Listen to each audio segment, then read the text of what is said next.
Top of the morning, gang. It's your boy Joe Tane. You're watching Cup of Joe, episode number 17. Happy Saturday. I'm just trying to get this live shared on my personal page, so give me a second, but hope you're having an amazing Saturday so far. I hope you had a good week, still in this quarantine period, but I hope you're keeping up the good vibes, seriously. While I'm sharing this, I just want you to know that I'm enjoying. This is episode number 17. Like, I can see myself doing this for a very, very long time. I was just having a conversation with myself as of now, and I'm just excited. I'm excited to jump in these conversations, and I know, for instance, my guest today, Dr.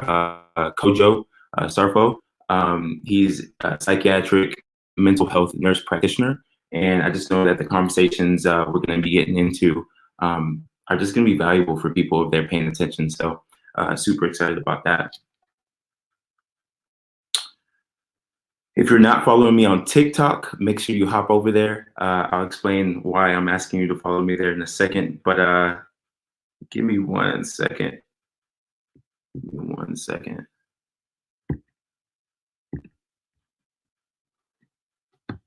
If you're watching, what I want to know is what has been the best thing that has happened so far during this week. We've had an interesting week at home, and I want to know, like, what's been the best thing that's happened to you so far. Kojo should be hopping on here in a second.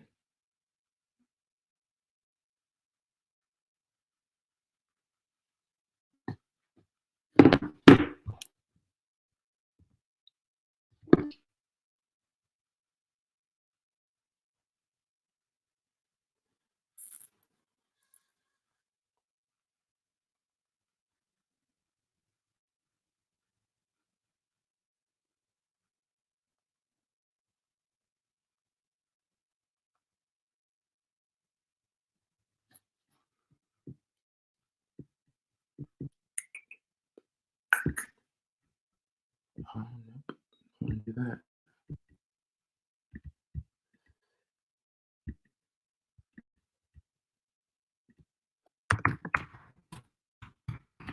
Watching this in the post, just know I'm just waiting for Dr. Kojo to come on. Don't really have too much to talk about today. There's a lot on my mind, but I'm really trying to get this shared on my I'm trying to get this shared to my Facebook page so that I never do that.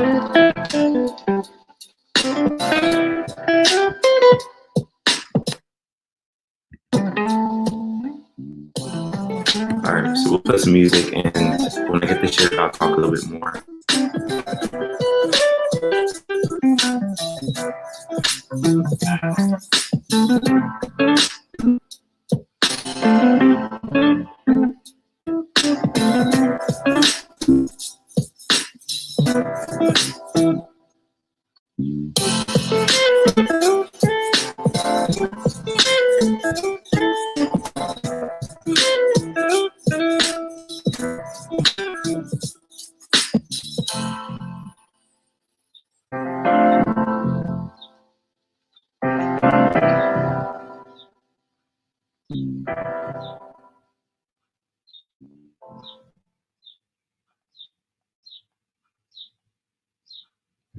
All right, cool.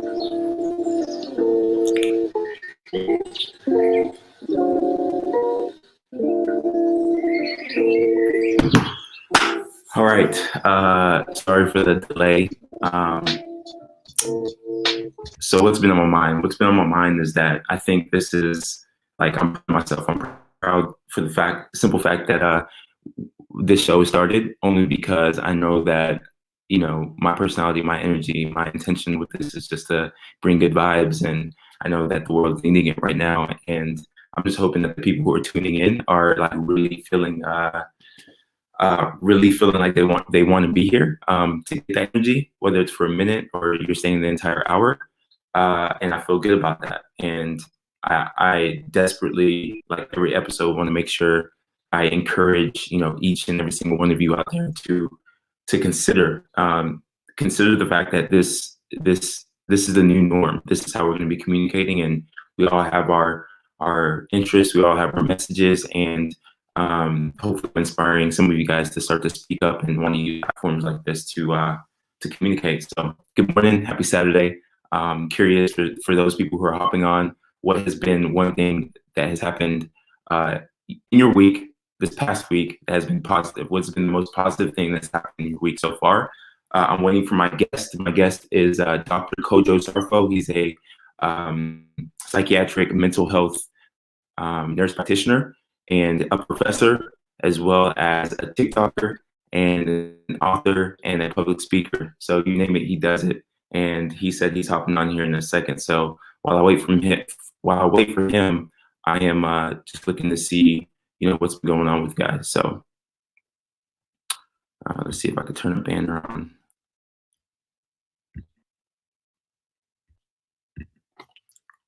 As always, make sure that you are sharing. You're sharing this post if you feel like there's someone in your circle that you know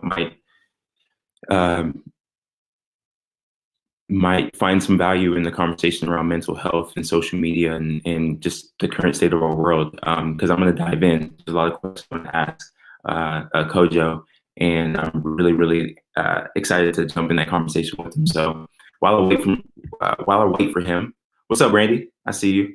I'm asking everybody out there who's watching, what's been the most positive thing that's happened to him this week? What's been the most positive thing that's happened to you this week? Yo, I'm doing this because, you know, I'm already going to get engagement from my guests, but I would love to have engagement from the people who are watching. I think it just makes the show cool. Don't feel obligated, but I just feel like you're going to be here. Don't be a lurker. What's one positive thing that has happened in your week so far? I want to know.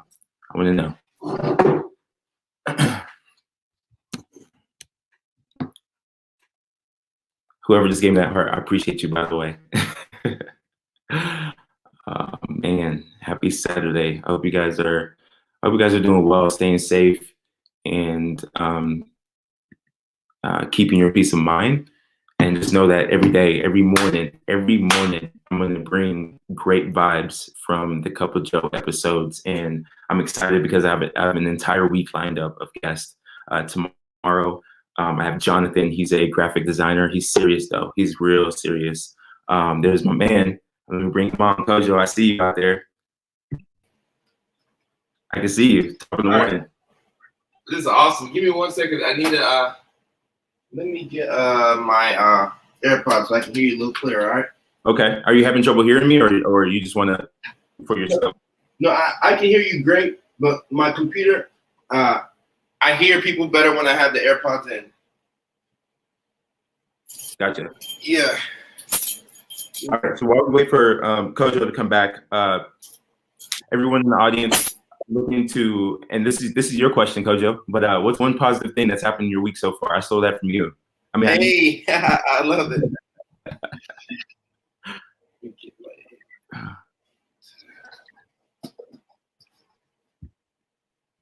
Guys, if you're not following me on TikTok, make sure you follow me on TikTok. A lot of my guests are coming from there. I just feel like I'm curious for you to chime in that whenever you get back. But I like TikTok so much, and the reason why is because when it comes to every single social media platform, TikTok's been the one where, with the current with my current mindset on how I view like the world and social media, I've been able to start with a base on TikTok versus like Facebook. I started in college. I was a young kid. My mom was everywhere. There's been so many phases of me, versions of me on Facebook, even Instagram, to where I feel like,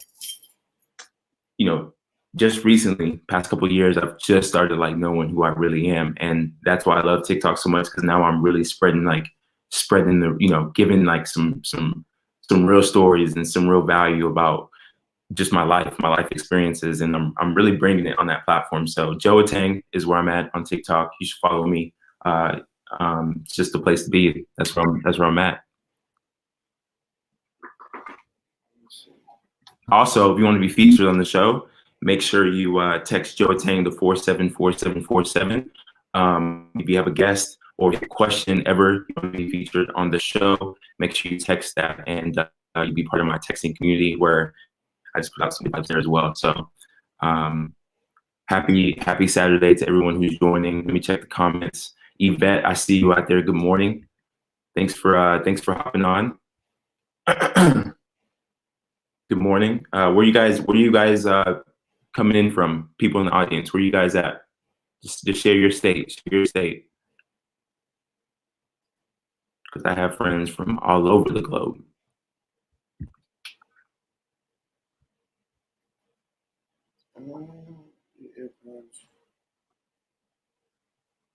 See, that's exactly why I don't get AirPods, because I will lose them.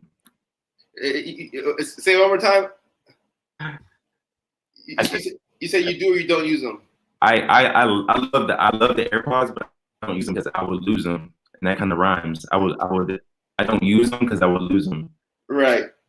I'm great. I'm doing well. I'm super excited to be like, this is episode number 17, and I was having a conversation with myself, and I was like, you know what? I'm really excited that I started this, because I just know that if anything, I'm bringing great vibes from a cup of Joe. But then on top of that, additionally, like, I'm bringing on great guests, that the dialogue that we're going to be having, the conversation we had, Yvette, when you're on the show, is just going to impact people in a positive way. I just know that to be true, and I'm happy about that. So I'm back. I can hear you a million times better now. Can you hear me good? I can hear you crystal clear. Everybody who's watching, first of all, welcome my guest, Dr. Kojo Sarfo. Am I saying your last name right? No, you're saying it perfectly. All right, perfect. But he wants to be called on social media. He wants to be called Kojo. So I didn't feel right introducing him without giving him his title. So what's up, man? Kojo's great. Yes, sir. How's it going? I'm doing good. I'm happy to finally be on the show. I woke up, I put an alarm on like an hour before to make sure I can get on the show. And, I'm off the weekend, so this is my time to kind of like, just get myself together, just kind of de-stress all the way through. So I think this is a perfect way to start the weekend with this conversation. I know this is going to be a positive and inspiring conversation, so I'm ready for it. Yeah, that's cool. What you guys don't know in the audience is that we had a conversation about an hour long, right? 45 minutes, hour long, a week ago, you and I. Right, yeah. And we connected on so many levels. One of the things that I'm proud to say, something that we connected on, was that, we were both from West Africa. Right. I'm first generation. You were actually born in Ghana, right? Yeah, I was born in Ghana, but then, we left when I was like 1, and then we went to Europe, and then we moved to the States. But I was actually born in Ghana. Yeah, so that's cool. So it's my African brother, I was going to ask a question. So how was your week so far, man? I know you're still working. My week was good. This is one of the busier weeks for me at the hospital. With the virus going around, we're just moving people around, trying to make sure that we can look after the patients who are a little bit more vulnerable. So there's been a lot of moving around, and it's kind of complicated how we do things. So I've actually been much busier than I normally am. So I've had a little bit less time to go on, social media and things like that. But I was trying to make myself as productive as possible. So I knocked out as much as I could do. And I'm also in the middle of transferring units too. So, moving patients around and stuff like that can kind of be tedious. It can take a lot of time. So I'm just taking it in stride. But within a week or two, I should kind of be back at where, I'm used to being. So I'm looking forward to that. But once again, I'm not judging myself because there's so much going on right now. I'm just taking it a day by day. Yeah, you can't really judge yourself on this, and especially like what you do, which I appreciate. Just you're on the front line, and that's one of the questions I had for you is like how, a couple questions like how I don't understand. I guess that would be a good place for us to start. Is like let's talk about what you do, so people have more context behind that, and then I'll ask my questions from there. What's up, Ashley? That's you. Say the last part again. I didn't get the last part. What exactly is it that you do? Okay. What is your role in the world? Okay. As far as your career, and from there I'll ask questions. I'll just go with the flow based off what you're saying. For sure. All right. So I'm a board certified psychiatric mental health nurse practitioner. And I got my doctorate degree by going to school an extra year. So I currently work in forensic psychiatry. So I work in a state hospital where it's filled with patients who are a little bit more sicker than usual. So when you think of mental health, you think of people who, ADHD, OCD, depression, anxiety, things like that.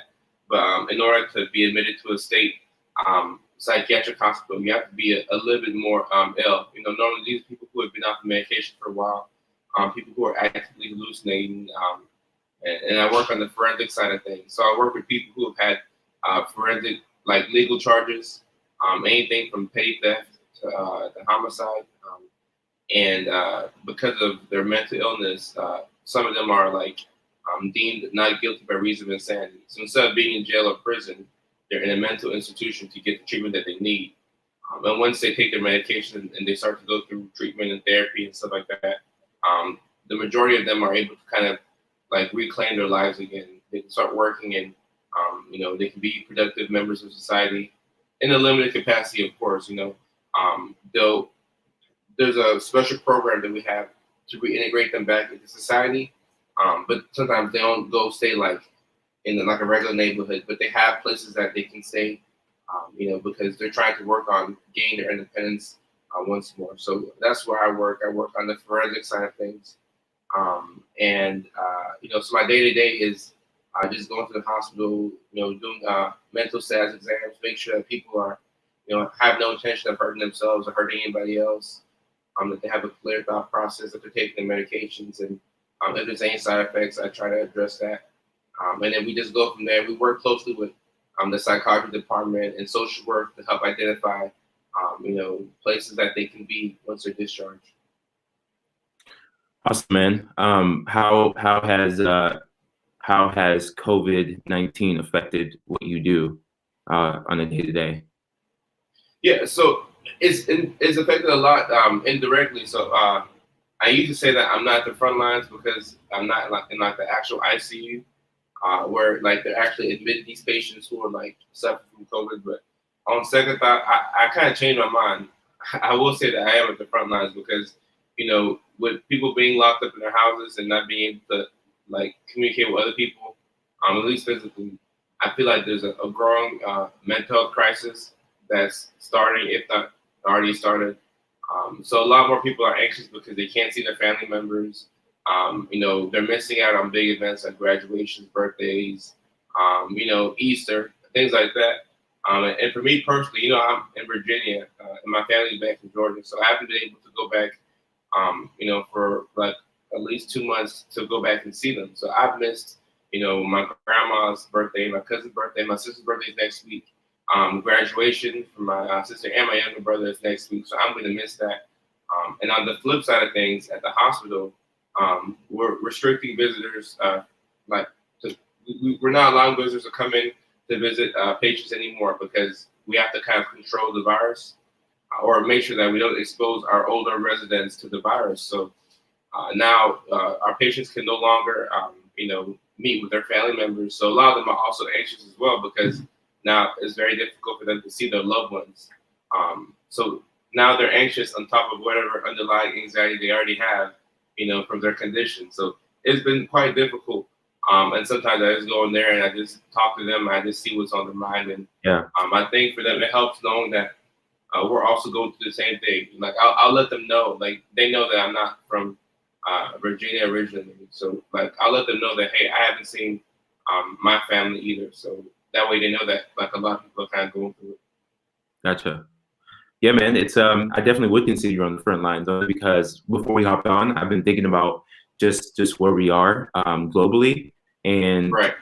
you know, on the last 16 episodes, I've been mentioning how this is a blessing in disguise, right? Right. Yep. That's what I've been saying, and I know we've had the conversation on it. But then I've also neglected the fact that if people don't have the right tools, like you know, you and I have, or people have to really deal with, you know, these times of like being at home and being in their minds, and Right. that's just not something they're used to or accustomed to. It could be a big mental health crisis, and Yeah.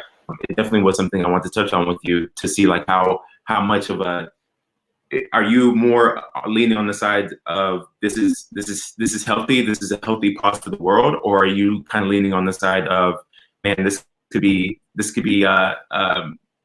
literally bad for mental health? Just curious, where do you stand? I mean, for me, like I try to stay as positive as possible. So for me, I'm always gonna spin it to where I think it's a good thing. Yeah, right. Like I am, you know, like it's difficult. Like a lot of people are gonna lose loved ones now if they haven't already lost them. A lot of people are gonna develop, like I said, a lot of maybe PTSD from this whole quarantine thing. But I look at it. I try and take everything from a positive perspective. So Right. like I'm gonna be grateful and thankful that because of the quarantine, I'm able to meet people like you, and other like-minded individuals and talk and chat and encourage each other. So I'm gonna stay positive and do my best to like stay in a good space. But at the same time, I'm acknowledging the fact that people are losing loved ones. So I would like if I had to choose, I wouldn't choose for this virus to come and do what it's doing. Yeah. But now that it's here, I'm trying to make the best of it. Yeah, that's good. That's good. So just spinning it, like I said that, I'm just spinning it to find the goods out of it, and then kind of dealing with what you have. Yeah, for sure. Cool. Well, I want to talk about like how you got into what you're doing right now because Okay. I went to your website, did a little bit of research, my man, and Yes, sir. I learned that your family from early age, you all, and you might obviously you'll be able to give more clarity around this, but you guys used to help the disabled back in the day, and you really didn't understand why. I don't know if I had that story correctly. I was reading a paragraph on your website saying that that's how you started thinking about giving back in the way that you're doing, serving in the way that you're doing. Did I lose him? I think the screen froze. Kojo, if you can hear me, the screen froze on my end, so I'm not. I'll wait for you for a second. But hey, if you guys are watching, I think he's coming back right now. Can you hear me? I hear you. The screen just paused. Yeah. Yeah, I'm sorry. My connection's a little bad. No, it's all good. It's all good, man. That's what we have to deal with these days, right? It's like right. Find the best connection because everybody's on the internet. Right. Just a little bit of troubleshooting. For sure. So did you catch my I'm going to ask my question again, only in case you didn't catch it. So I was saying that I went to your website and I learned that from an early age, your family used to give back or used to serve people with disabilities. Is that right? Yep. And that's kind of how you got into the space of thinking about doing what you're doing now. So I want you to just, touch on that, like how you got involved with, mental health and stepping into that space.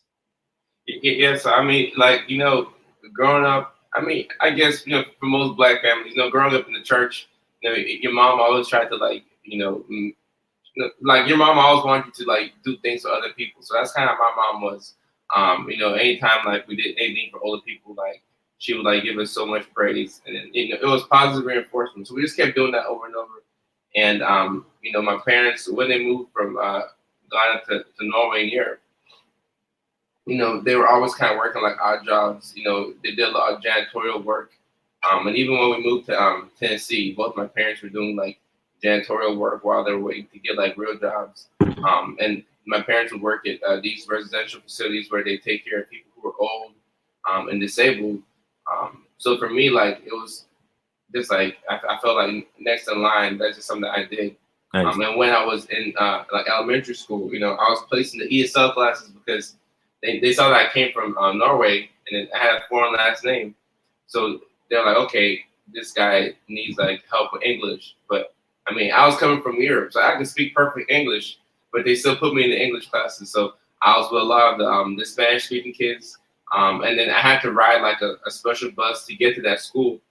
Wow. So like that bus was filled with the disabled kids. So once again, I was helping the kids on the bus, and I was helping the kids who couldn't speak English. So like I feel like even growing up, like I would see what my parents did, and I kind of copied it, and it kind of led me into like what I'm doing today. That's awesome, man. That's crazy. So they just kind of assume because you're from a foreign environment, like another country, Right. or because of your last, I don't know. They just made the decision. Well, I mean, they knew that we were coming from Norway, and they didn't think that we could speak English. And my parents, they were actually okay with it because the school that we were zoned, like, because we were living in inner city Nashville, Tennessee. So the school that we were originally zoned to was one of the more dangerous schools. My parents didn't want us going to. So in order for us to get to the other school, we had to take the short bus, the bus for the kids with disabilities. Right. And then we had to be a part of the English program because they're like, okay, these kids are coming from a different country. They need help with English. So it kind of helped out my parents because that gave them an out for us to bypass the dangerous school and go to the school with the better education. Like you have to go through the loophole to get good education when you live in certain areas. So my parents kind of had to work that system too. That's inspiring, man. That's awesome. Yeah. You're putting out a lot of content on the social webs. I know you said you've been pretty busy, so you haven't really focused on your platforms as much. But I'll go on all your pages, your Instagram page, your full. Appreciate it. Thank you. Yep, your TikTok page. Which, by the way, if you guys want to find them, double check for me, Kojo. This is where you're at. But I actually stumbled across. It's funny. This is a cool story. Now I wish she was here watching. But so I've been spending a lot of time on TikTok. Okay. And I met this lady. Her name is Stephanie. Stephanie's awesome. Yep. Yeah, she's been showing me a lot of love. And when I announced I was going to be doing the show, I pretty much asked TikTok, like, bring me some of your favorite TikTokers, and introduced me to Tag Kojo. And I went to your page and I saw that you were putting a lot of you're real inspirational, and right. I thought you'd be a good guest for the show. But what is when you're creating content, what message are you trying to put out into the world? Because I know you've written books. You do public speaking, so I just want to know, like, what's your message that you're sharing out with the world? All right, so when I'm putting out content, I'm pretty much trying to talk to the 17-year-old version of myself. Because like back then, like I knew I was talented, like I knew that I was capable of doing like what I wanted to do, but I had a lot of self-doubt, and self-doubt is the worst because when people believe in you, I mean that's all good and well, but when you like believe within yourself, like you just know that, okay, there's no way I can do this. It's gonna stop you short of doing whatever you want to do. So I had a lot of self-doubt, just very insecure at that young age, and I didn't kind of know where I was trying to go to. So now that I am where I am today, like I look back and I'm like, all right, if a few things hadn't gone my way, I probably wouldn't be here today. So it's kind of my way of giving back, and like the more I realize that you talk about your story, and if you're comfortable sharing your story and talking about how you lived in the inner city, how your parents raised you off of food stamps, and how you had to wear hand-me-downs, and like if you're comfortable talking about your story, it's going to inspire more people. So like for me, I used to gravitate towards people who were very transparent. So growing up, I didn't have like the PlayStation that I had right now. Because my parents couldn't afford it, right? So I would read a lot of books, and I read autobiographies. Thank you, Aaron, for the comment. I appreciate that. I see Aaron's comment there. Yeah, for sure. And I would read a lot of autobiographies and stuff like that. So I'll read about my favorite sports stars, like C. McNair, who grew up in humble beginnings in Mississippi. I'll read about Bill Clinton. Like literally, I'll just go to the library and just pick like a random book. So I'll read about Bill Clinton, who went from being a kid in Arkansas to becoming the president, and like I started to like believe that I could do some of these things. So when I fast forward to now, and I got to my spot, a lot of people would ask me things like, how did you get to this position? How did you go back to school and get all these degrees? Or how did you pay for school? And I see other people in my position, and I don't blame them, but I see people who they get to where I am and they don't talk about how they get there. Yeah. And maybe it's not because they don't want to help. But some people are not comfortable sharing. You know, so like I will talk about all the things that I went through. You know, so even in my book, like I talk about like being in grad school and being halfway through, and being diagnosed with ADHD because Hold that up one more time, Kojo. say it again. Hold that up one more time so people can see. Oh, the book. Yeah. Let me get that. Give you some love. Yeah. So that's the book you wrote. Appreciate that. Yeah, for sure. Thank you. Yeah. And so I didn't realize that I put the book up there for a split second. People would be able to see it. But like I said, when I was in grad school, I was diagnosed with ADHD. So talking about that helps people. It helps people connect with you because people will be like, oh, okay, I have it too, or I have anxiety, or I have depression, or I have, like, people will list X, Y, and Z as reasons why they can't do something. And then I'll just say, hey, if I had this, and then I had, a circumstance where I had to look out after my family financially. If I had all of this on my plate and I did it, then you can do it too. And I'll point them to different people who have like overcome as well. So the more people share, the less people have to feel like they need to, fake things on social media to get to a certain point. So that's kind of my thought process when I'm putting out content. That's awesome. That's awesome, man. You said so many things that resonate with me.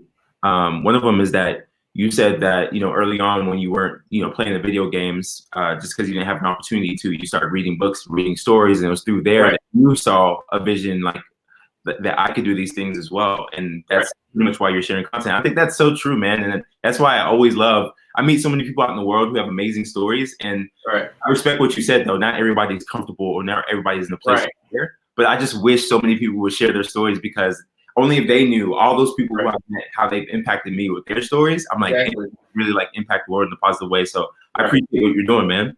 Thank you. But I mean, we come from West Africa, so how like back in the day with our parents, our parents didn't share like like our house and whatever happened in our house, like it would never come out. So like if your parents were struggling, they wouldn't let you let anybody know that they're struggling. They're like, hey, go get some milk from the neighbors, but don't be letting people, like like it was kind of like a pride thing, I think it's a pride thing for us back in Africa. So I think like I know that if my dad had the opportunities that I have or have had at this age, he'd have done so much better. But like the way they grew up, they weren't conditioned to share like their shortcomings, for fear of not being, for fear of being judged, for the pride. So like this is kind of like a new thing. It's like the way we grew up, this is very new. So it's a little uncomfortable in the beginning, but once you start to do it and you connect with other people who are doing the same thing, then it kind of gives you confidence to kind of keep doing the same thing, Yeah, for sure. It's so funny, man, because it's true. Just how we were raised. It was like whatever happens in your house stays in your house, and we always keep our image, pretty clean. And I appreciate it for the same reason that I think it's just the mentality. Coming to America, you want to make sure that you're on your game at all times. Exactly. Yeah. It's a cultural thing, I guess. For sure. What's the most inspiring book or story that you came across that still like has impact on you today? Wow, the most inspiring. The one that keeps coming in your mind when you think about like your life and what you're going through, and you can point a finger to like, man, that was really inspirational in my life. That story or that person or that book. Well, I like Barack Obama's story. Not to get political.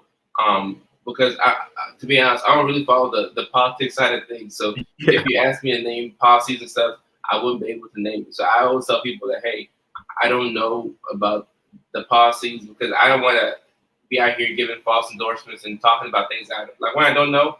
I just say I'm comfortable saying I don't know. You're looking at Obama as a man, like who exactly. He is. Exactly. Okay, gotcha. Yeah. So looking at his story, he has two books, Dreams from My Father, and the other one is I think The Audacity of Hope. So his books are inspiring, but also like, I was in high school. I was sophomore high school when he was elected. So I was able to like watch that in real time. So for me, that was inspiring because I remember him 4 years before when he was elected as a senator in Illinois. I think Yeah.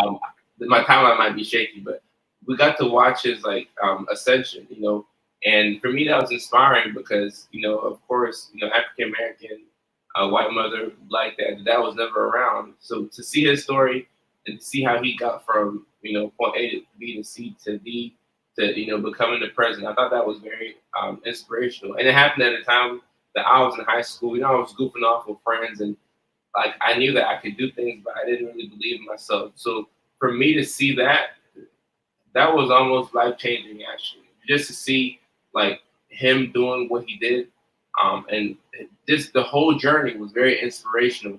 And this is just him on the journey to become the president. And even just seeing him in the White House, the fact like he could just get on the stage and start to speak, and the words don't matter. I mean, they do, but like just the representation of somebody who has come from like a similar path, similar background, a foreign name, a name like that, Hussein for a middle name, like it's such an unlikely story. So if that could happen in this country, then for me, like I had no desire to go into politics, but it just set like an example for me, like, okay, if this person can do that, then why can't I do this? So that like was like a spark. It was like a catalyst. It helped me start to like believe more in myself. So I'll probably say that is one of the first stories that comes to mind for me. That's awesome. That's awesome, man. When you think about like the message you're trying to put out into the world, as far as, I know you said you're speaking to your younger self, when Right. you're 17, but what's the common, I guess you're having a lot of conversations in the hospital that you're in, the unit that you're in. What is the common themes or things that are coming up that you also speak to people who,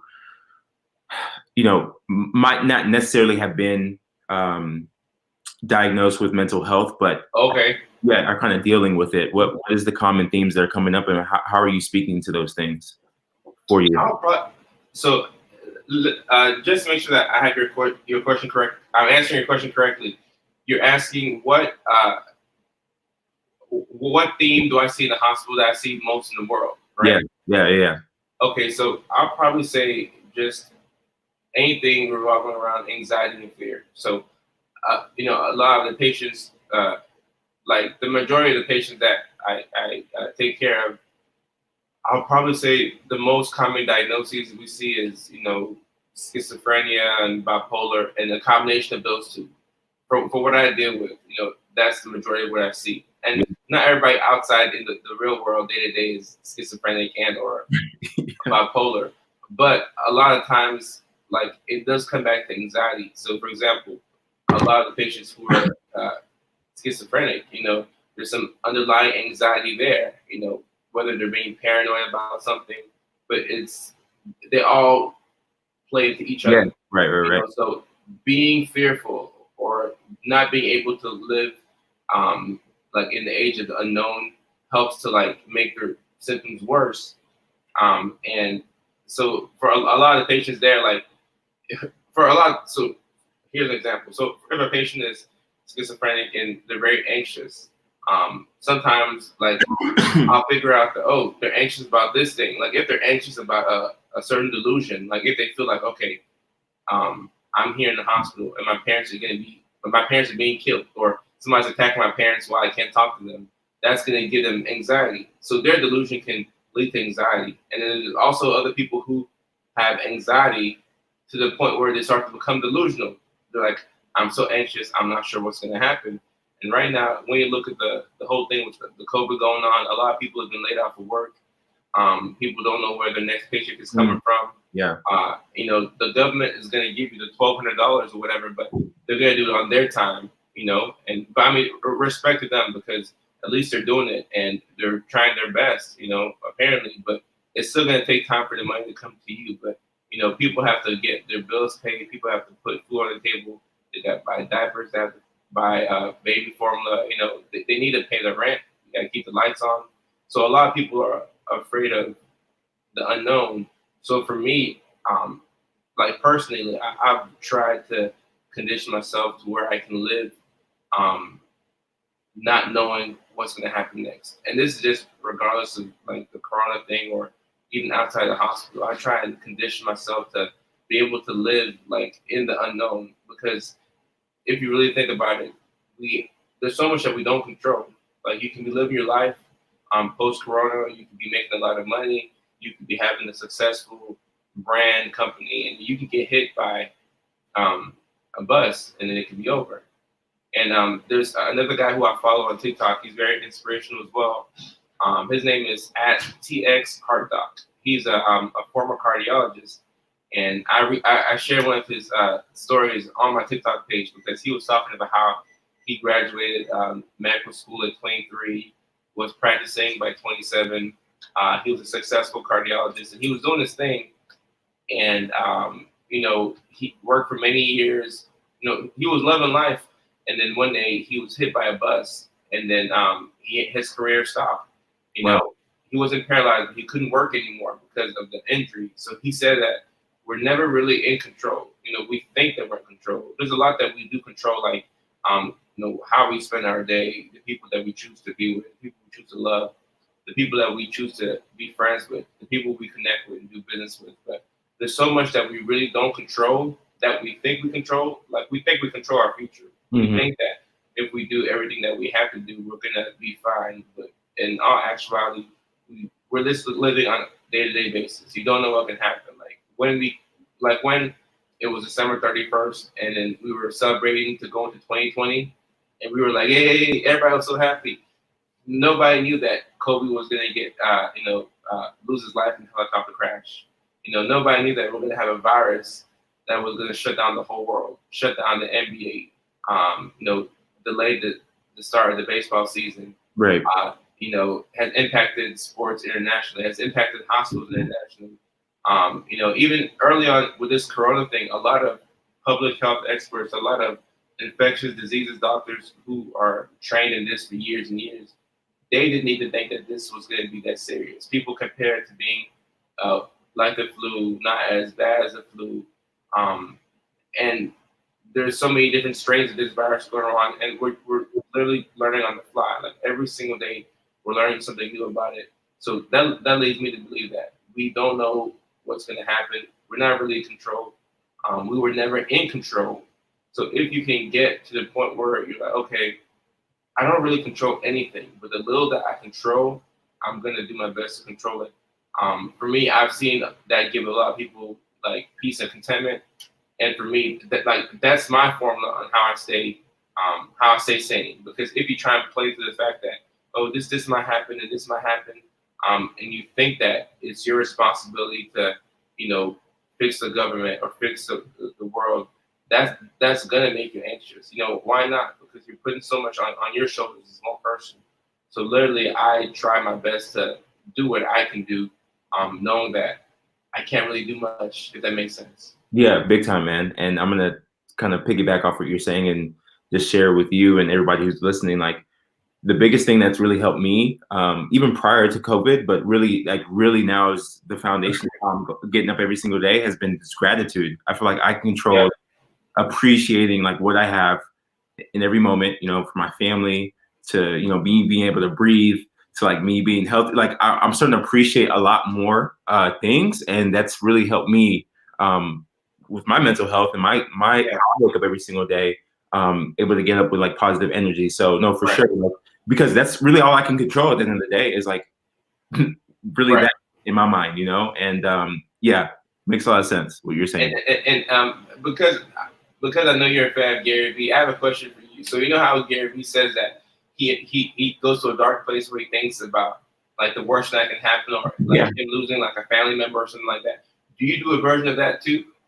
You know what? I think that's intense on my level, like where I come from. I'm a big law of attraction guy, and so I don't go down that route. Now I never think about those things, honestly. Like I'm not gonna lie.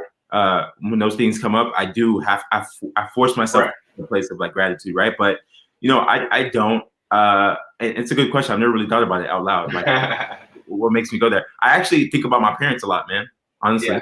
I do. Like, not from a fact of them getting killed or anything like that, but just what they've been through, like what I know they've been through, and and the life I've lived. I always go back to that story, and that helps me get the energy and the fuel, making sure like I check myself when I'm getting out of control, like getting out of control of my thoughts or thinking like I'm controlling things. You know, I always go back to my parents. I don't know if that makes sense, but No, it made perfect sense. And my thing is, obviously, Gary Vee is not a licensed psychologist, but he gives things from his perspective, and that's why I appreciate. Like, it's so authentic that regardless of whether it's valid or not, or whether it would work for other people, I appreciate the vulnerability that he has to go.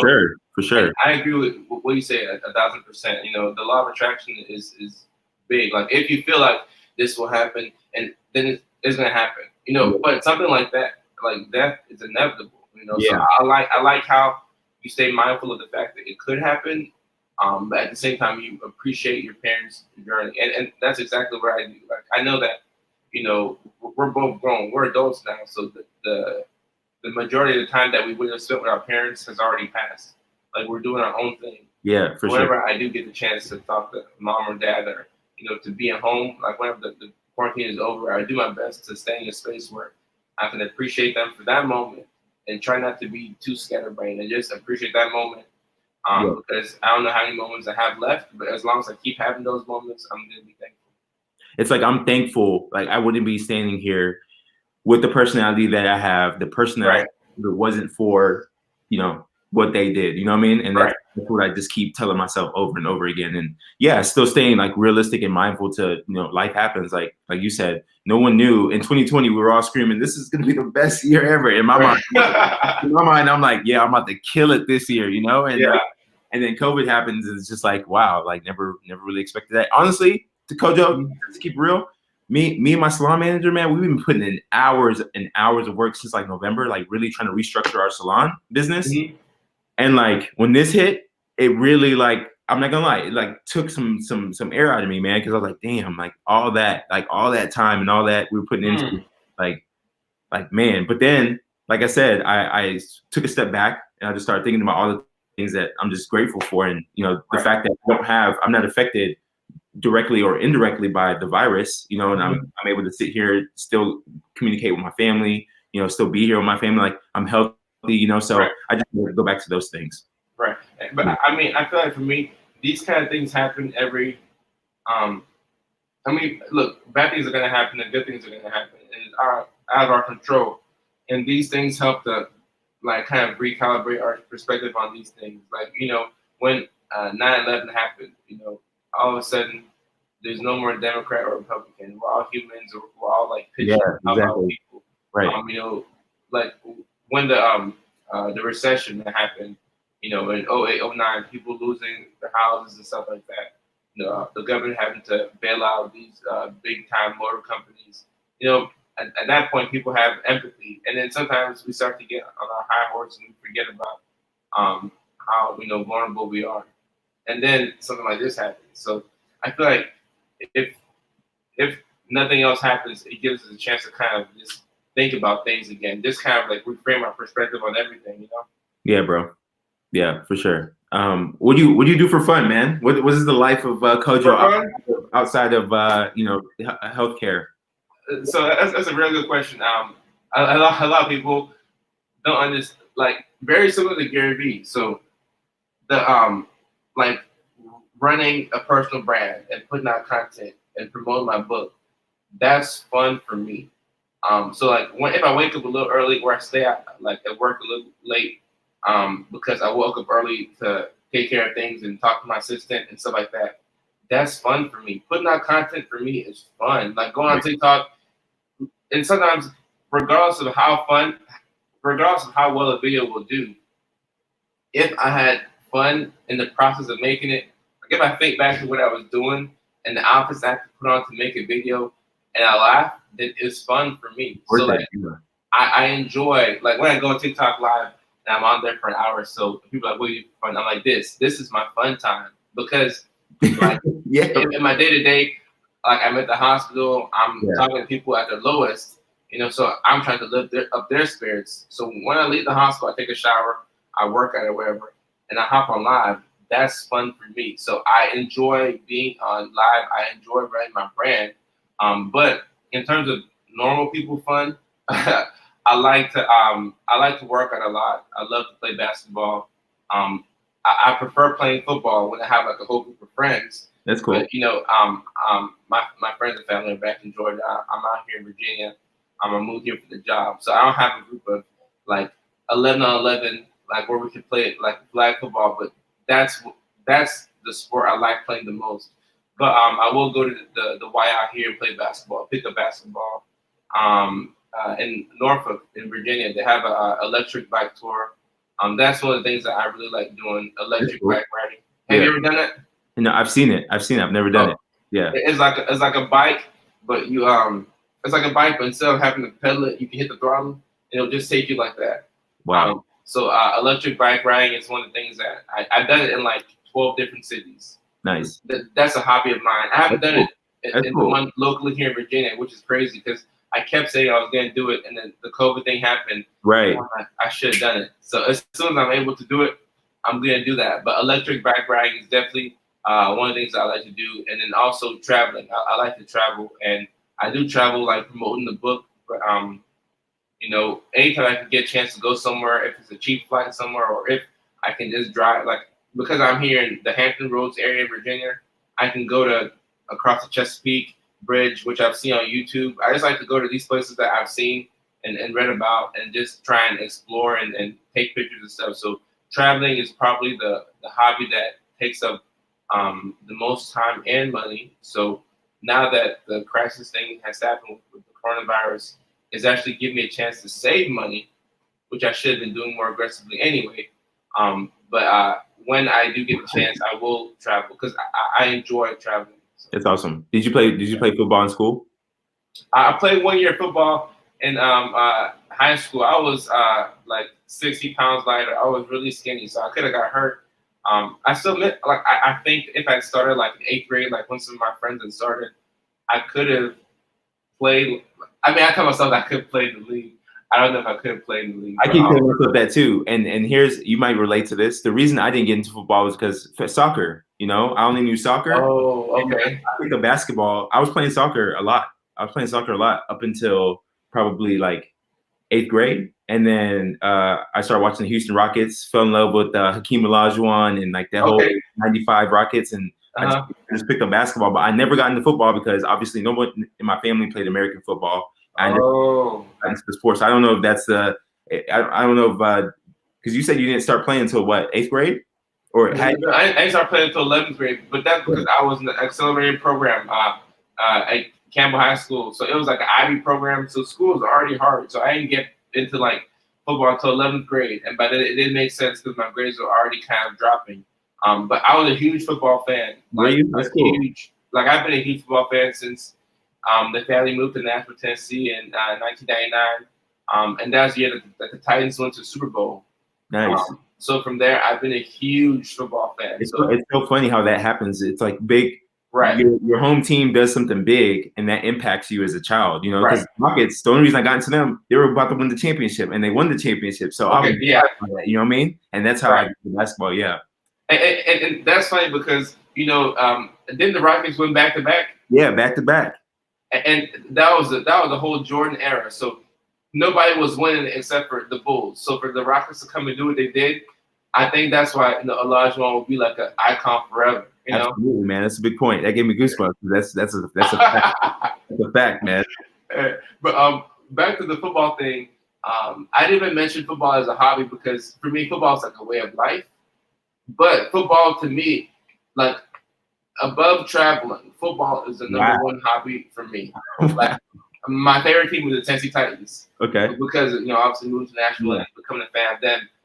So that's if somebody were to ask what I do for fun and is during the fall, then I would say football. Because even when I was in school, when I graduated, like even when I was working back in Georgia, my coworkers knew that if you ask me to pick up shift on Sunday from 1 to 4 and the Titans are playing, I'm not gonna come.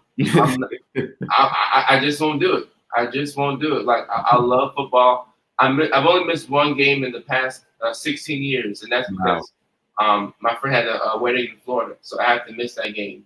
But even during that game, my brothers kept like sending me alerts like, "Oh, interception!"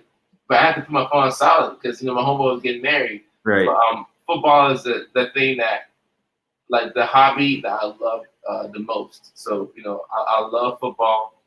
If my businesses ever take off and I can buy the Titans, I would love to do that. Similar to how Gary wants to buy the Jets, if I can buy the Tennessee Titans, that'd be my one selfish goal.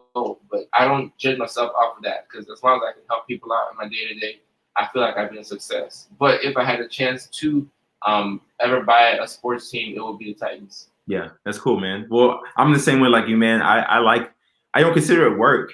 I think I really do feel like there's positions out in the corporate world of like people who are social media managers, and outside of that, like I just have a passion for communication. So big time fan of like hanging out on TikTok because I'm learning the culture. I'm learning how to communicate. I love it. I love personal branding. I think I'm fortunate enough to have a personality just like yourself who can share, what's going on. And it took me a while, but I'm here, and so I spend a lot of time on social media, and I think that's my fun time as well. And my girlfriend sometimes often looks at me and she's like, "You're always like on your phone, or like always doing something." It's because I feel like there's a couple things happening. Number one, it's entertaining to me, and number two, I'm learning about communication. You know what I mean? Like this is the new norm right here. What we're doing right now.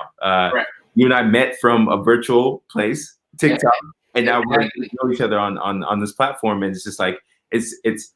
Since this is the way we're going to be communicating the world, I want to be right there learning every single, And this, with the quarantine, is going to change a lot of things in terms of how people communicate. So I think people are finally seeing for the first time now that, like, you can't look down upon people who are always on their phone because, like, in a time like now, that's the way you communicate with your family. Like, you have to be knowledgeable about how to work a FaceTime, how to work a Zoom call. Like this whole setup right here, this is new to me, but you need to know how to do stuff like this if you want to connect with people all across the world. So the fact that I could be where I'm at and I could be on TikTok Live and somebody from Turkey and somebody from Poland, like somebody from Poland bought my book. Yeah, amazing. So like, and also sometimes in the States, we're kind of closed-minded.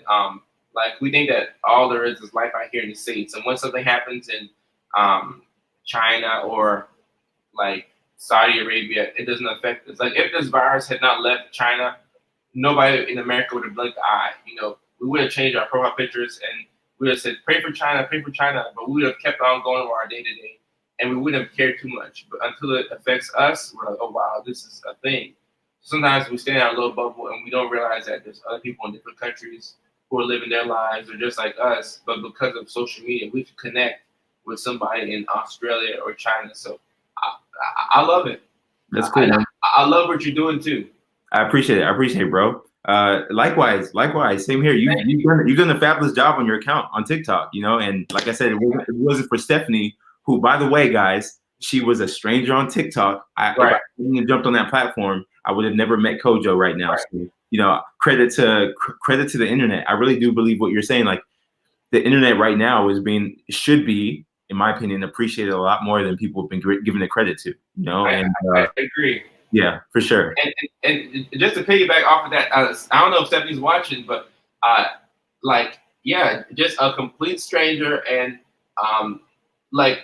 so right now in 2020 with the internet age, we're essentially doing what people were doing in the 90s and the 2000s with television and stuff. So for example, with the Kobe Bryant thing, that's why so many people took Kobe's death personally. I was crying after it because you grew up with him. You knew him, you loved him, you saw him as a teenager in Philadelphia, and then you saw him as an adult. You saw him get married, you saw him have kids, you saw him win 5 NBA championships.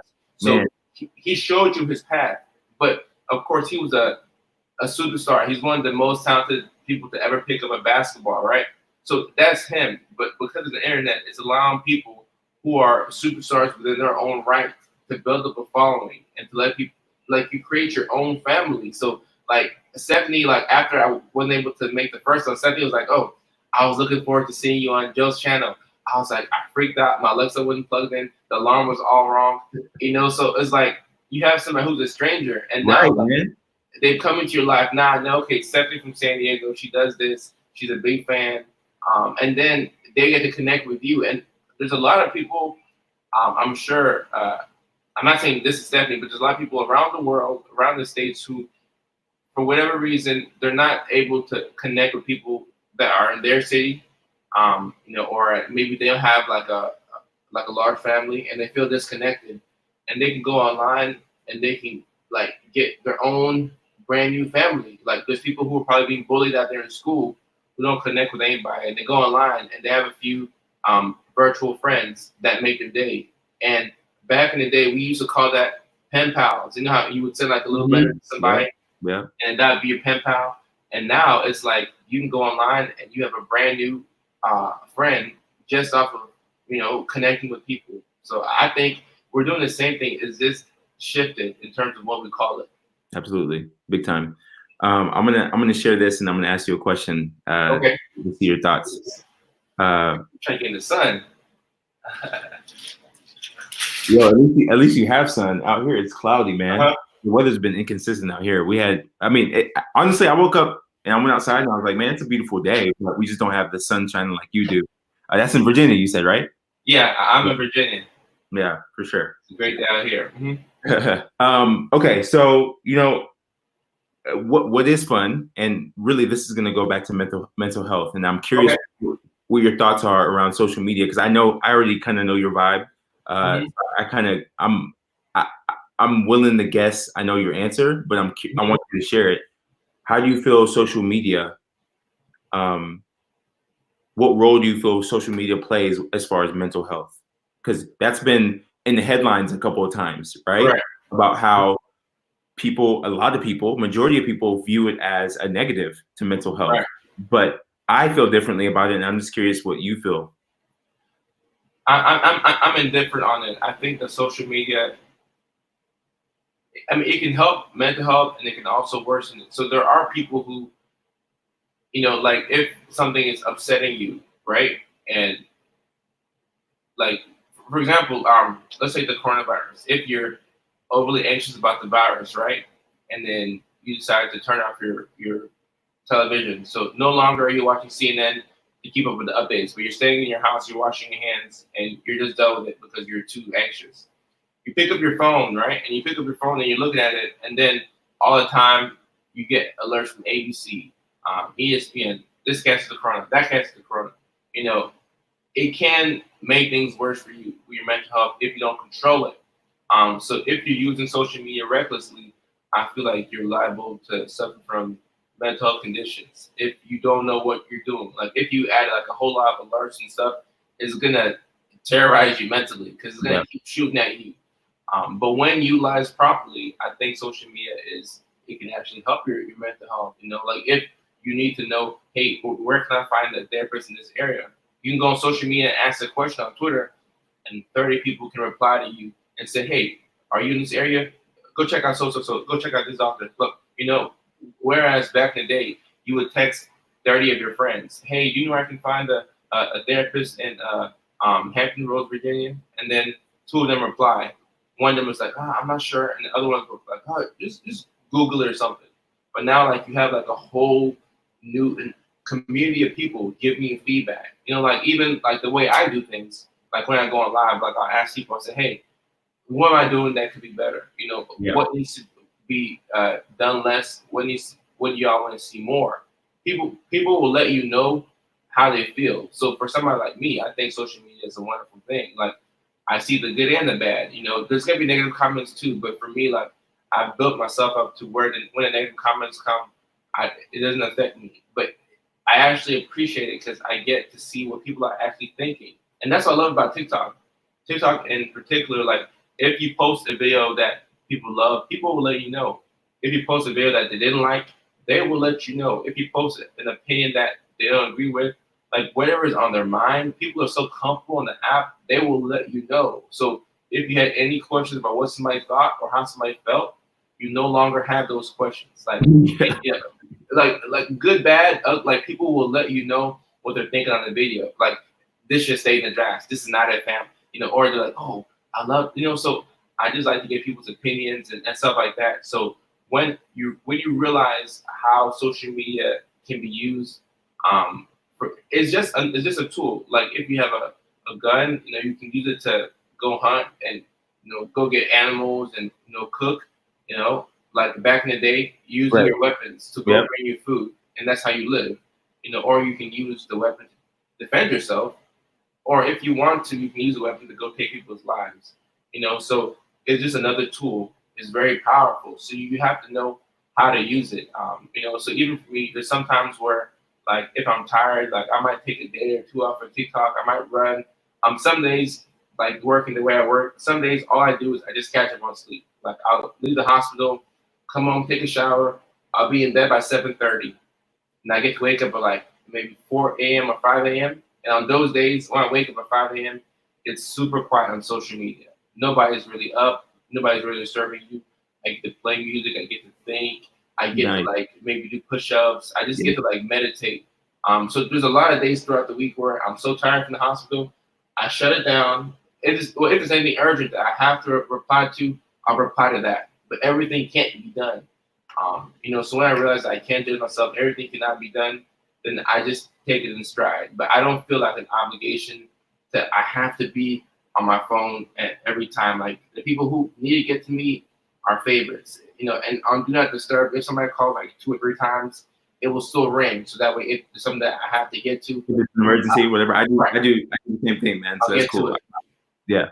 But do you put like any type of safeguard on your phone in terms of trying to monitor how much time you spend on your phone?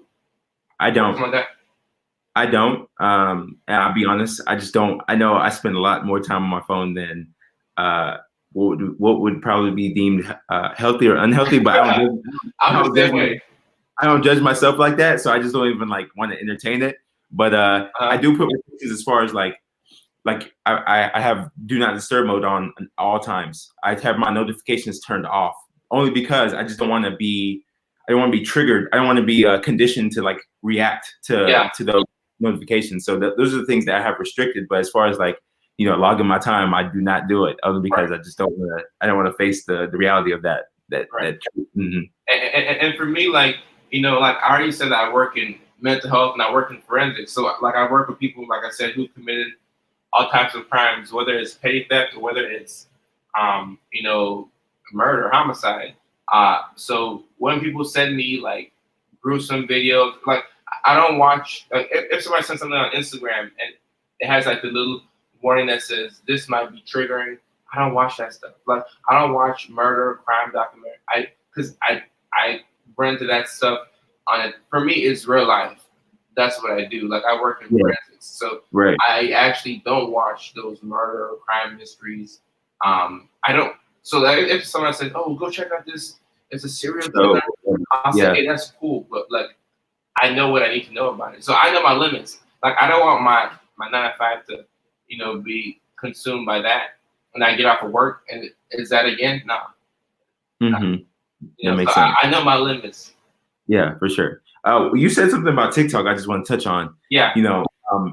I've been really pushing. People who follow my content know that I've been pushing TikTok for a minute, especially now that I'm seeing like the momentum picking up for my page. Mm-hmm. I'm like, what's happening is that for free, someone could put out a message, whatever they want to talk about, and they can reach thousands, if not millions of people easily versus like on Instagram, on TikTok. And this again is for people who are promoting, like trying to promote a personal brand.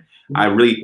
Let me take another step back and to say that I appreciate the conversation we're having today, bro, because it's made me really think about like how I'm pushing people towards social media. Cause like not everybody's in a place to share. And I'm over here like screaming, like, you should do it. And I'm like, let me take a step back and try to have like, let me empathize with some people and know that everybody's meant to be on the big stages, but anyway, for the people who are trying to promote a brand or a business, like TikTok's been amazing as far as reach goes, man. And you're right. People have been real. It's been a platform where people really feel comfortable. I don't know what to compare it to. I really don't. I guess like early stages Facebook, man. Like I don't know what to compare. Yeah. Like they're speaking their mind. They're telling you how it is, and the feedback's been phenomenal. So yeah. No, I agree. It's definitely early Facebook, early Twitter. I wouldn't even say early Instagram, because Instagram started off as pictures. Right. Instagram was like, yeah. You know how like you wanted to post like 30 pictures on Facebook. Well, 30 would be an album on Facebook, but when you wanted to post like 2 really dope pictures on online, but you didn't want to keep putting on Facebook, you put it on Instagram. Right. But definitely early Facebook, definitely early Twitter. Like early Twitter was something else. And even another one that you probably play with, MySpace. No, I was definitely on MySpace. Like I had my top 5 friends or top 6 friends. Yeah. People were recording back in the day. Right. Now, as far as reaching all that, I never really paid attention to like who I was reaching on MySpace. I didn't know how that works, honestly. Right.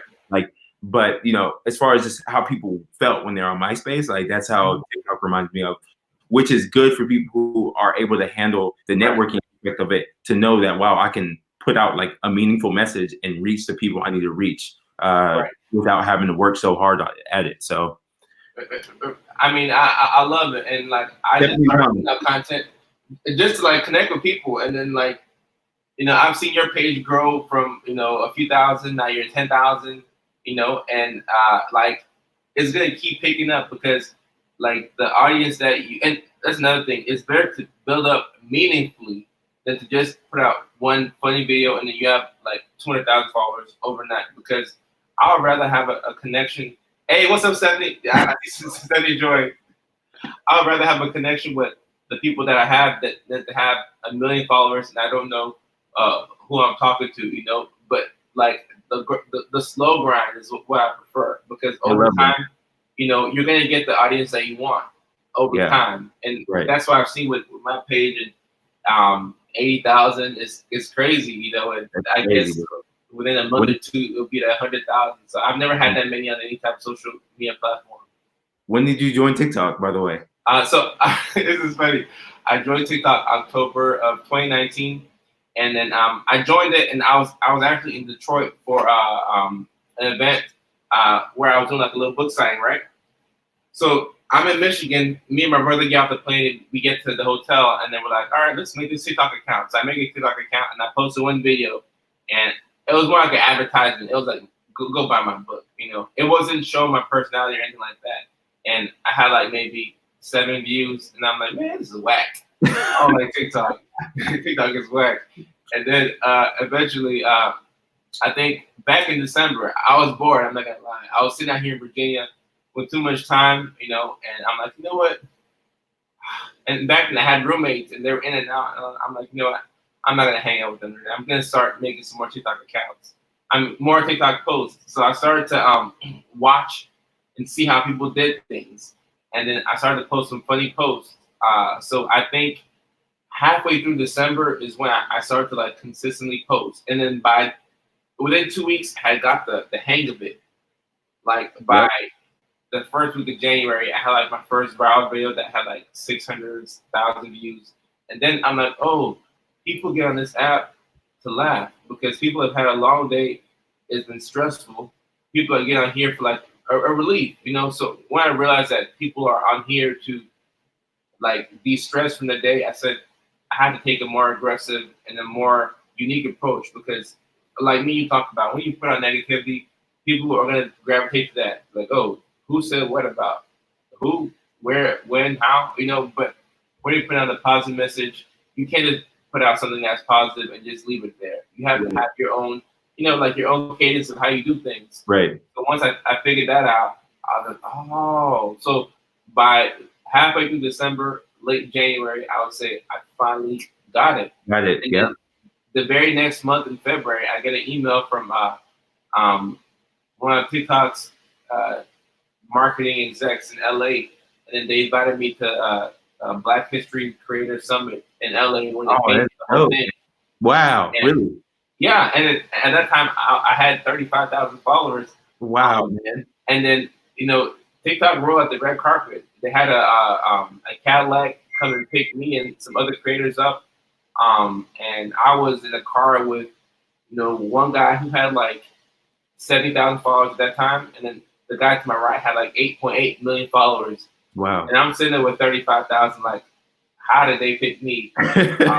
But I didn't know that they were paying attention. But this all happened within like 2 months of posting consistent content. Literally, You could never do that on Instagram. You could You never. never do it on Facebook. Yeah.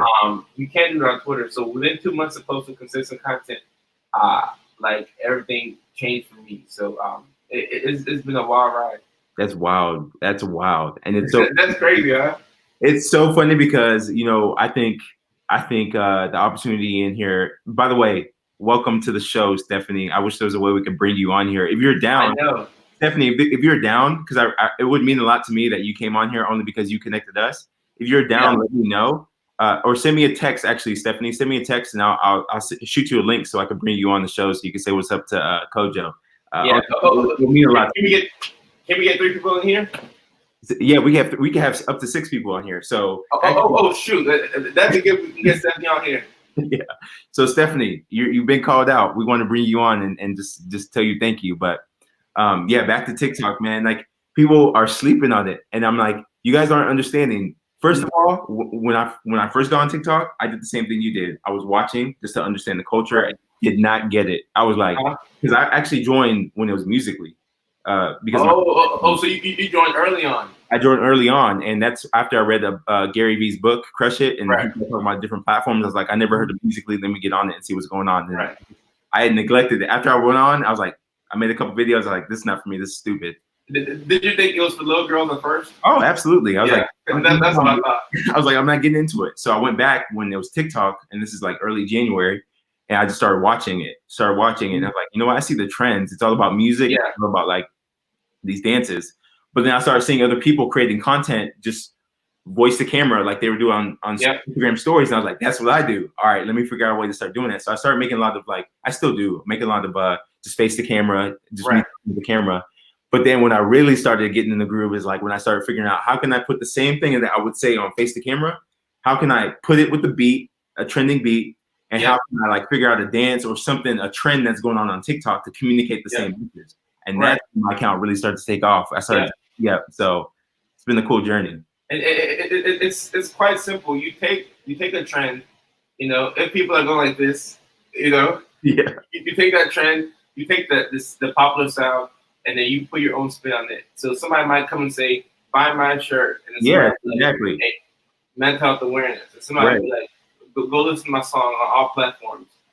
You know, or literally just talk about what you talk about, just putting out positive energy. So once I figured out how to communicate on the platform, it changed everything because it's kind of like it's kind of like your grandma who goes on Instagram, right, and then she posts like a whole album of pictures. Like if you post like 40 pictures in one day, you're like, grandma, you can't post 40 pictures on Instagram. It doesn't work that way, you know.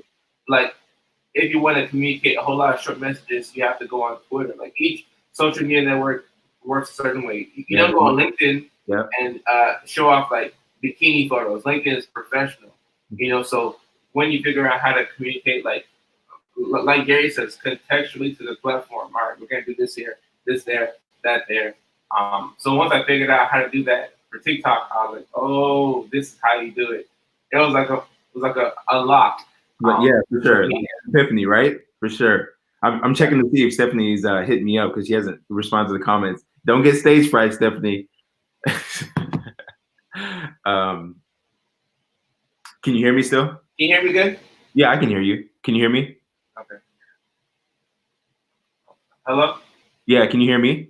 I can hear you. All right, perfect. Hey, real quick, while we're waiting for Stephanie to respond, why should people buy your book? Hold your book up one more time for anybody who's new watching it. Why should people buy your book? See if we can get the book in here. Get out here. Give me a you took a screenshot. I appreciate that. Yeah, for sure. Yeah, so I think people should buy the book. Yeah. Hold it up. Oh, okay. Get the book up in there. Boom. All right, appreciate it. You got it? Yeah, I got it. Okay. Yeah, I think people should buy the book because for me, it's a vulnerable, it's a transparent account of how one person went from point A to point B to point C to point D, and how somebody achieved what they want to do, and like it shows the ups and downs. And I think for people, especially like for some reason, I have a large following of people who are like 15 to 19. So I have a lot of high schoolers who follow me. And I can tell by the comments because like when you look in your analytics, you can't see like people's ages. You just see like male, female. But I can tell by the comments that there's a lot of high schoolers who follow me because they ask questions like, "What should I do in college?" Blah blah blah. And it's hard for a 17-year-old to make that decision. So essentially, I'm trying to let them know that you can do whatever you want to do, within reason, obviously. Right, absolutely. But you can do whatever you aspire to do. There's gonna be ups, there's gonna be downs, So seeing like somebody who has done it and made it, to where they wanted to go to, put out their downs. I think that's the best part about the book. Seeing the low points, because like when you're on social media, you're only gonna see the highlight reel of everybody, and even both of us, as positive as we are, we're still gonna want to tend to put out the positive stuff or the highlights because we're human beings, right? Yeah. We're gonna tend to want to put out the highlights. So for me, putting the lowlights along with the highlights to show people that hey, you can do it regardless of how many times you fail. I think that's what people should buy for, because some people get to like 24, 25 and they're like, oh, I never graduated from college. It's over for me. And they're 24 years old, Like it's never too, like my dad got his most recent degree when he was like 55, so you have a whole nother 30 years. Like nobody should be rushing you. So that's why I think people should buy my book, because it can literally help somebody out. Cool. Hey, I'll just make this this crazy announcement here. I'm only doing 5, but for anybody, whether you're watching it live now or watching it in the post, that takes a screenshot of this. I'm gonna have you hold up your book one more time. Takes a screenshot of this and tags both of us in your Instagram stories or Facebook stories. Instagram stories. Let's keep Instagram stories, or tags us on Twitter, or tags us anywhere on social media. I will purchase the book for you. So I appreciate that, man. Thank you so much. Yeah, for sure. So I'm only doing 5 though. I'm only doing 5. So the first five, you have to tag us. First 5 people. Yep, first 5 people. Tag us. Take a screenshot of this. Tag us on Instagram, and I will get you the book. So I want to do that just to show love, because I want to get the book as well. I appreciate that. Thank you so much, man. Yeah, Thank you. For sure. Let me ask this question. If you were on Ellen, I always bring up Ellen because she's my favorite TV personality.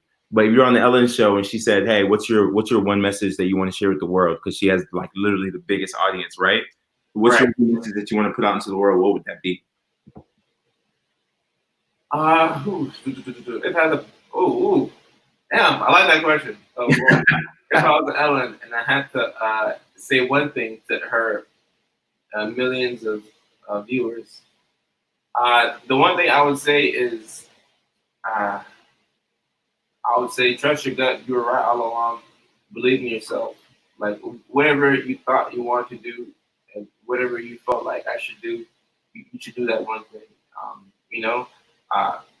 Like literally, there's so many people sitting on ideas, and they don't want to do it. Like in my head, like I feel like Michael Jordan probably could not have been the best basketball player out there. There was probably somebody out there who could have played better, but they didn't believe themselves. So I would just tell Ellen's audience to believe in yourself.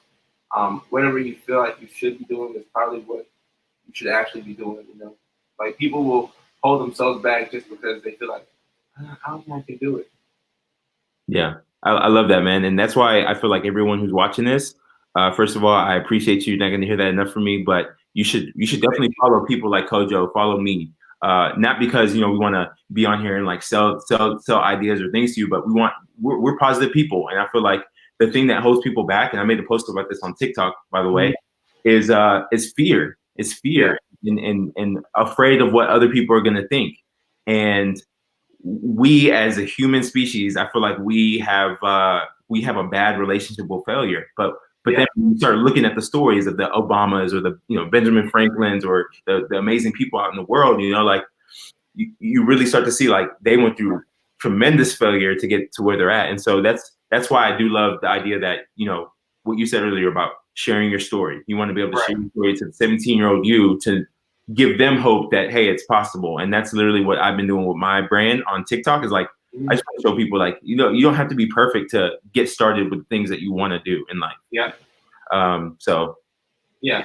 And if you go online, literally, there's so many stories of people who have gotten to where they got to late in age. I think the guy who created Grey Goose was like 70 or 80. Yeah. You know, so like there's no like sometimes people will look at the guy who created Facebook, you know, Zuckerberg. Oh, he did it at 19 in his dorm room. So if I hit 20 and I haven't become a millionaire, or 25, if I'm not a millionaire by 25, I'm unsuccessful. Like, you know, all that needs to be thrown out the window, you know. And for me, like when I was younger, like maybe 20, I used to like look at people who are like the Forbes 30 under 30, like, oh, Yeah. they're young and successful. And then the older I got, I started to accomplish what I wanted to accomplish when I took the time limits off myself. I said, I don't have until 30 to do this. I have until like my last breath. Exactly. And like if you chase something like so intensely, you're gonna burn out. You're not gonna get it. But if you like to the law of attraction, if you pursue it, you're like, all right, I'm gonna get there, and I'm gonna pace myself. You eventually do get there, you know. So that's how I see things.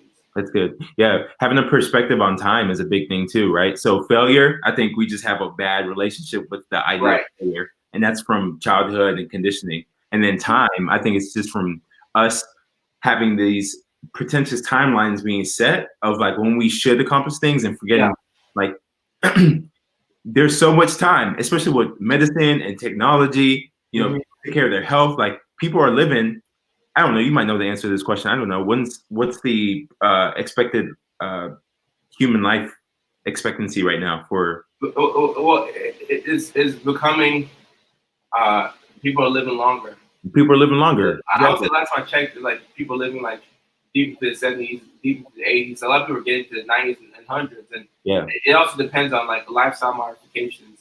They say that people who are Seventh-day Adventists tend to live longer than a lot of people. And I don't think that's just because they go to church on Saturday, but it's because of what they do. They rest one day out of the week. They are safe from alcohol and drugs and illicit substances. So there's a blueprint on how to live into your 80s and 90s, you know, and it's just taking care of yourself. Of course, you can't control, you know, catastrophe. For sure, right. And we touched on that earlier. Stuff like that. But if you take care of yourself, there's a good chance that people are living much longer than they used to because of, like you said, the medicine that we have and the technology that we have. So, and this to not take care of yourself. Yeah, and this is what's crazy to me, and I just had this conversation recently. In my mind, at 33 years old, I still think it's crazy because I was just like you. When I was younger, I put timelines. I would see, you know, 30 under 30, and I'd be like, I want to be on that, or I want to be a millionaire by this date. Like, let me get it, right? But I was naive to the fact that I didn't have the skill set to achieve those things at that time. Yeah, and it wasn't my fault. I wasn't set up to achieve the things that I want to achieve. So I started taking that pressure off and saying, you know what? There's a lot that I'm still learning. So I'm definitely been more patient with myself. But what blows my mind at 33, and I know some people feel different about it, is that still at age 50, it's young because you're saying on average, right? People are living up to 80s, you know, even 90s. That's still, let's just pretend it's 80, 85. That's still 35 years of life you have left. And while yes, your body's a little older and you don't feel like you were when you're 18, like your mind, like taking care of your mind, that's a whole new lifetime, you know. And I just that makes me want to wake up every single day and just live my best life because I know like it's not over until my last breath, you know. So exactly. So like it's just about it's about doing things that will set you up for longevity. So like literally the small things, like trying to eat better, you know, what I'm trying to do now, trying to work out consistently. Like these are the things that will keep you in the game for a long time. So that's why like I'm more focused on, all right, you want to do X, Y, and Z. Like, how are you going to do it? Are you going to burn yourself out? Are you going to eat McDonald's every day? You know, are you going to drink alcohol every day and do drugs? Like, you know, trying to live like a fast life, or are you going to take it day by day, try your best to cook, you know, try to eat healthy, try and sleep, you know, the things that we know that we have to do, but it's hard for us to do sometimes. But literally, if you just slow things down, you know, like if you want something too bad and you don't go about it the right way, that's like the perfect recipe for burnout and disaster. Yeah, for sure. Cool, man. Well, I'm gonna let you ask the question of the day for the show. Okay. I like to. This has been cool because it's been giving me content. Like whenever you ask a question of the day, what I've been doing is, or whenever a guest asks me a question of the day, I take that question and I try to make content on TikTok with the same question. So for anybody who's watching on these shows, when we're getting ready to end them, I get my guests to ask the question of the day. Please, like, you guys don't even understand. I'm not doing this for fame. I'm doing this to engage and network. So the more you can interact in the comments or share these with people who you feel need these conversations and get them in the comments. People are commenting, by the way. Let's see. Oh, it's Stephanie. Sorry. So happy to see you guys together. Stephanie, that offer's still here. I don't know how much time Kojo has left, but if Stephanie comes on, I'll stay. Stephanie, if you say you want to come on the show, I will find a way to get you on the show, and we'll hang out for you. But basically, what I'm saying is, the more interaction you guys give me on these shows, number one, the more energy I get. But number two, like the more I get to like know who you are better, or get to answer your question, or if you guys have a question for Kojo, like this is the opportunity for us to network and get to learn more about each other. Right. My guest yesterday, he's actually Gary Vee's. She said she's down. Stephanie, text me on my number. I'll share the link with you.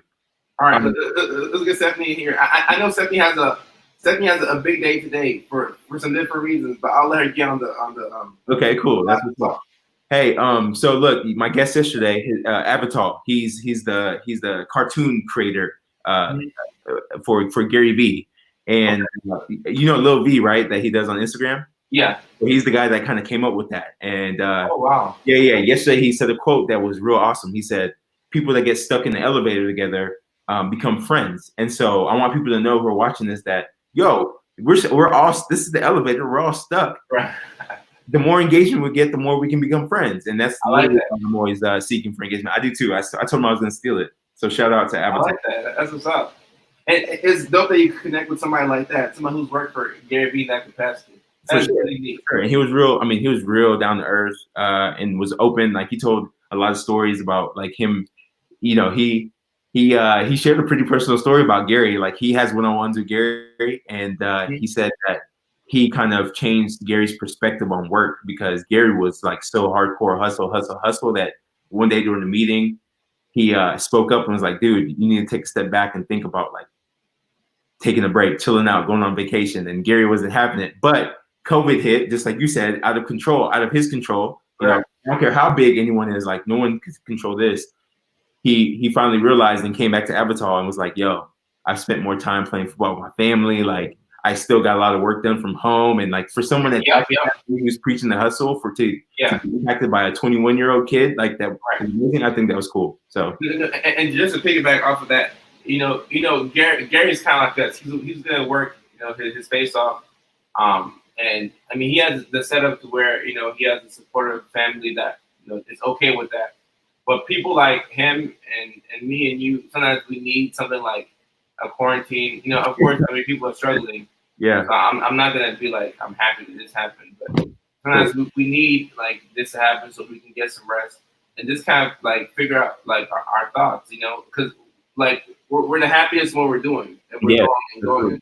Absolutely. But sometimes I really think that people like us need to surround ourselves with people who are like, "Hey, chill out, take a break. Chill out, take a break."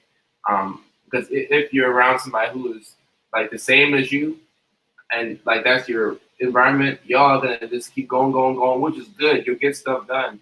But like I'm not gonna. I do need people to remind me to chill out. Absolutely, big time, and that's where I think I keep going back to myself. By the way, Steph just is in the backstage, so we're gonna bring her on. Hey, okay. We can't see you yet, Steph, but we're definitely going to bring you on here in a second.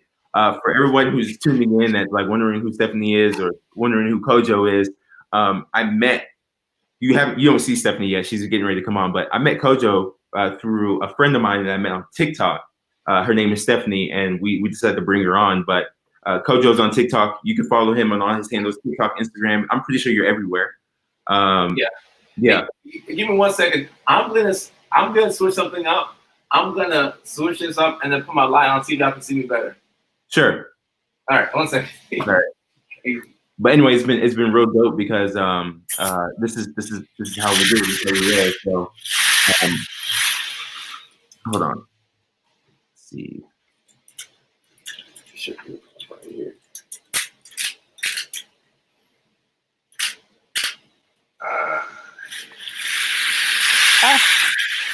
What's up, Stephanie? How's it going? It's going. How are you? Amazing. Thanks for making time to come on the show. I want to start doing this more, by the way. Like, I don't know how I'm going to figure it out, but I want to start bringing some people on. But I'm grateful to have you want to be part of the show today. And I'm also excited that you get to interact with Kojo. I am so happy the two of you are together. Finally. Is that better? That's a little better, right? Hey, yeah, that's better. That's better. You look good, man. Hey, what's up, Steph? What's going on? Hey. How's the Saturday kicking off for you? It could be better, but it's okay. Yeah. Oh boy. It could be better because of. No, he had to push his date back because they found a crack in one of the foundations. Oh no. Yeah. Oh boy. Yeah. Yeah, I know. So, Joe, I'll let you say it. Yeah, Joe doesn't know the situation. So there's a gentleman that I've been dating for a few months. He's in Canada working. He's a civil engineer, and so he was supposed to come here today, and he called me last night, and there's a crack in the foundation, so they have to push back his date. But he's been trying to get here. He's been gone for over two months, so I've been anxiously awaiting his arrival. How long have you guys been dating? Like almost 6 months. Oh, that's 5, cool. 6 months. That's cool. So like you really like, damn. So when did he say he's gonna be able to come? At the latest next Saturday. Okay. There was just a crack that they had to fix. But the thing is, we've never met. Gotcha. Are you nervous? I think I'm more excited. Yeah, for sure, right? Because I'm with technology, and that's kind of playing off of the conversation we've had. Like with technology, it's made things a little bit more comfortable, right? Yep. Look, Kojo, I don't know if you can see my shirt. Let me see. She might be wearing. Hey, I see Stephanie wearing her. You already won shirt. Thank you so much. She's been a big supporter of my company as well. That's awesome. And I love.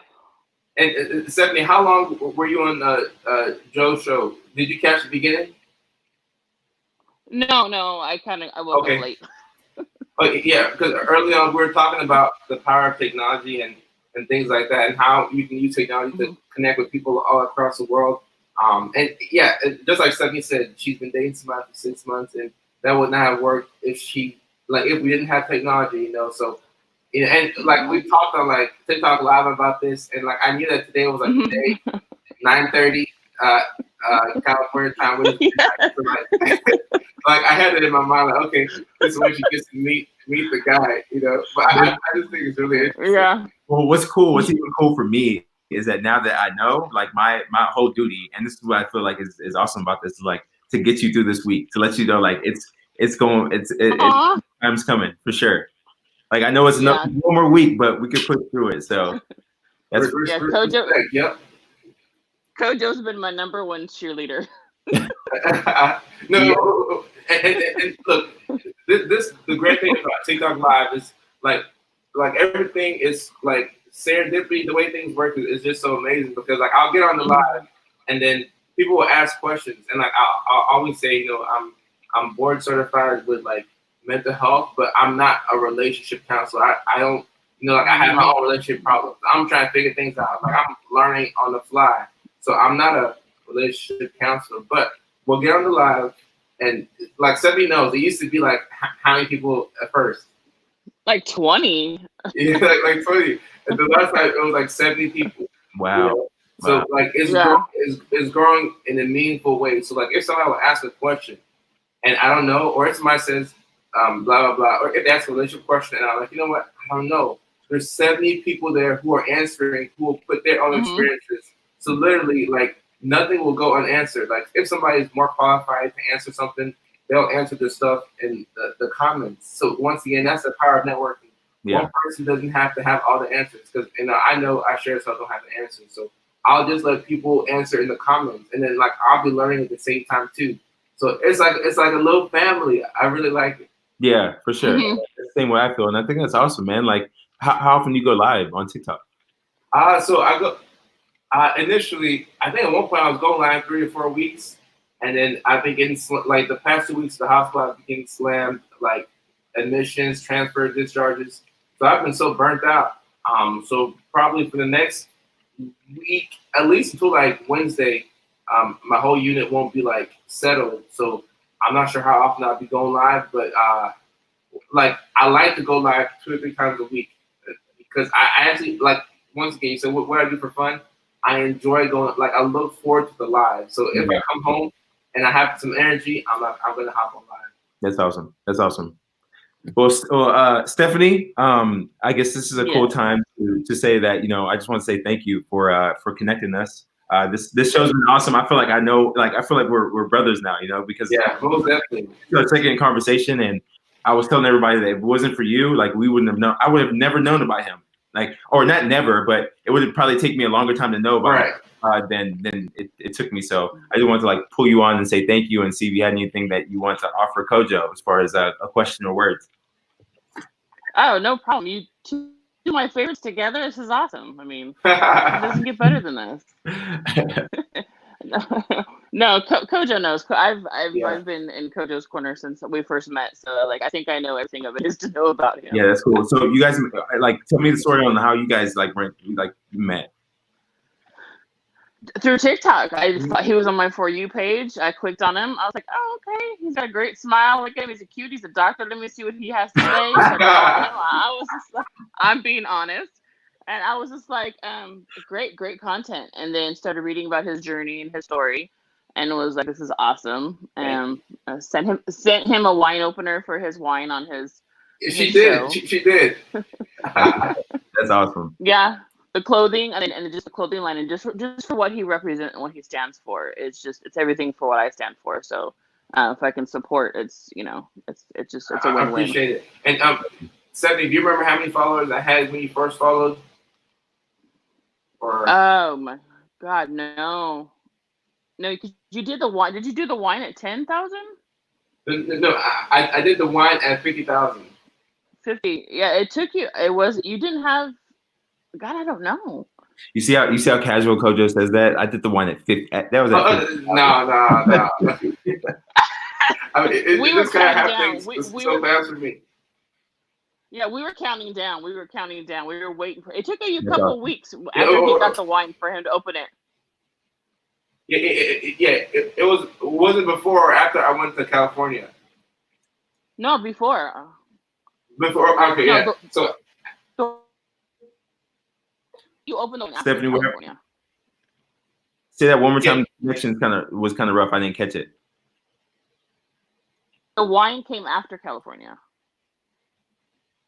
Okay. Right. The wine came after California, but you were following before the LA thing, right? Oh, okay, yeah. Because I went to LA with 35,000 followers, so maybe it was like around 30,000. Or maybe around less, there. Yeah. So she's been following for a while, and that's a good thing. Like, Joe, it's gonna happen with you. Like, people who follow since 4,000, like 11,000, and then I feel like once you get over 10,000, it becomes a little easier. Because like for me, I was really only anxious for 10,000 because I wanted to see 10K, and then I was anxious for 50,000 because we had like the wide opening.